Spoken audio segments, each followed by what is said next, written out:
Here we are again, hunting the hauntings in Butler County. Last week we were at the Southside Cemetery, and this week we're on Main Street in Butler at Don Paul Jewelers. Don was kind enough to talk about the creepy experiences he's had here on Main Street in Butler.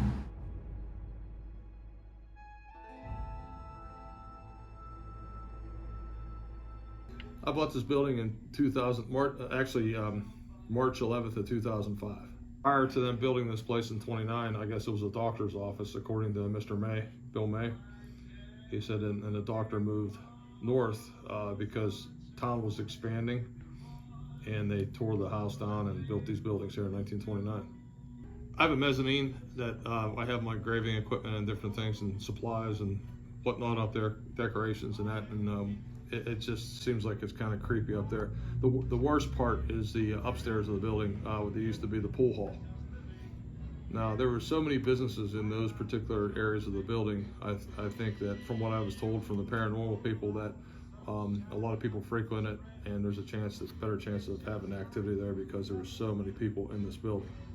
But 3 units, street level, 1 big open unit upstairs, 7,180 square feet. We walked up the steps one time. When I first bought the place, I took like 5 30-yard dumpsters of stuff out of these buildings, okay? These 2 buildings over here. So I bought them in 2013. There was absolutely nothing in the room upstairs. So my son has a picture of this too, like there's sun shining in the back. There's 2 back windows back there. The sunbeam was against the wall, and it looks like 2 people were standing there, those shadows.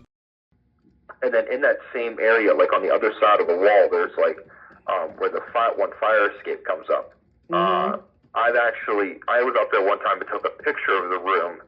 I can't remember exactly why I took a wide angle picture of the room. I think it was maybe for potential renters or something at some point. But regardless, I took a picture of the room, and I was looking at the picture afterwards, maybe like 2 months afterwards, and I zoomed in on the picture, and I still have this on my phone, and clear as day, you can see the outline of what appears to be 2 people on the wall. Now, as far as like the middle unit goes, I've asked renters there because I've had several renters over the years, and absolutely nothing. It's weird because the buildings are all connected, the upstairs is all one building, because it's several places up there where things happen, and nothing in the middle unit. The venue has a lot of stuff. I mean, my son, they'd be down there closing up the ice cream store when they used to have the ice cream store there. Yeah. And they'd be downstairs getting the products brought up for the next day. And you'd hear the door open, somebody walk over, chair shuffle to sit down. They come up and say, "Welcome to Morgan's," and there's nobody there. Well, I work late at night. There's stuff. I heard some glass breaking in the back before, and there was nothing there.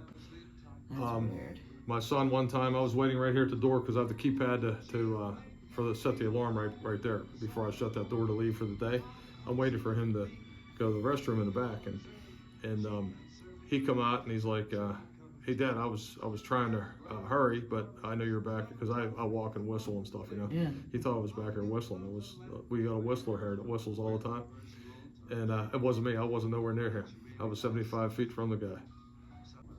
I got a really crazy story to tell you too. Okay, lay it on me. Okay, that shared home that I mentioned for the kindred spirits. Yeah. She come in one day at Christmas time, and I was back there working. She waved at me and left. Called me up later on that day and told me that she's seen a man looking over my shoulder, smiling. He had a fedora and a trench coat. And I says, "What else can you tell me about him?" She says, there's something wrong with his left arm, and I keep seeing the Lindora interchange. Here, my mentor always used to wear a fedora with a trench coat. His left arm was shot off in World War II. He had no wrist, so his left arm was like 4 or 5 inches shorter. Emil Hazy was his name. He taught me when I worked at Milo Williams when I started there in 1984. And he lived right beside, in Westwood Manor too, right beside the Lindora interchange. His left arm here was probably this much shorter. He had no wrist. And she saw something was wrong with his left arm. Yeah, well, she knew that, and she knew about the Lindora interchange, and it was he lived at Westwood Manor too, right beside there. So how did they know that stuff? Makes you wonder, doesn't it? She says that he wants me to hang a picture of him up in his up behind my cash register on the wall, which I'm gonna do. I have to get a photo off his son. Well, I'll tell you something crazy too. Like during the COVID, I came in and My son and I cleaned the whole entire shop out, and I put a new floor in. Okay, so everything was completely out of the building. I mean, back there in my shop, nothing at all. No shelves, no nothing. Took No everything tools. out of the back. Yeah. And I come in the next day, and we proceeded to reset everything up in the whole entire store back there. And you know, all my tools, all my equipment and stuff like that, hook up everything. And I proceeded to come in. I think it was the following day. I walk in, and right in the middle of the floor was a cross pen.